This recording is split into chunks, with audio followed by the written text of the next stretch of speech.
તો વડોદરાના મુખ્ય માર્ગ ગમતા સમા સાવલી રોડ પર વરસાદ બાદ હવે ખાડાનું સામ્રાજ્ય જોવા મળી રહ્યું છે।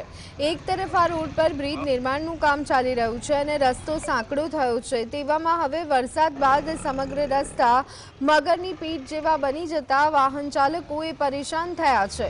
આ જ વિસ્તારમાં 5 સ્કૂલ આવેલી છે, જ્યાં વિદ્યાર્થીઓને લેવા મૂકવા માટે વાલીઓ સ્કૂલ રિક્ષા અને સ્કૂલમાં આવન જાવન કરતી રહે છે।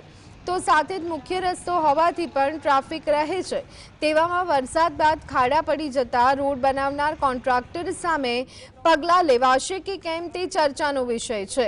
ભારે વાહનો પસાર થાય તો નાના વાહન ચાલકોને અકસ્માતનો ડર રહે છે।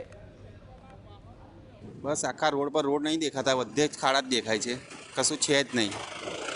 કેટલો ડર લાગે છે બહાર નીકળો ત્યારે? ડર લાગે છે એટલે મોટી ગાડી નીકળતી હોય ને આપણી ગાડી સ્લીપ ખાઈ જાય એટલે આપણે ઉપર। તો શું કરવું જોઈએ? પાલિકા હજી તો નજીવો વરસાદ પડ્યો છે, શું કરવું જોઈએ? પાલિકાએ આનો રસ્તો કાઢવો જ જોઈએ।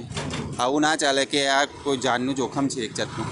રોડ પરથી પસાર થઈએ છે, સામેમાં જે આ બને છે તો એના લીધે બહુ જ બધો ટ્રાફિક જામ થાય છે અને એટલો બધો ટ્રાફિક છે ને કે મને આને લઈ જવાની મૂકવાની બહુ બીક લાગે છે।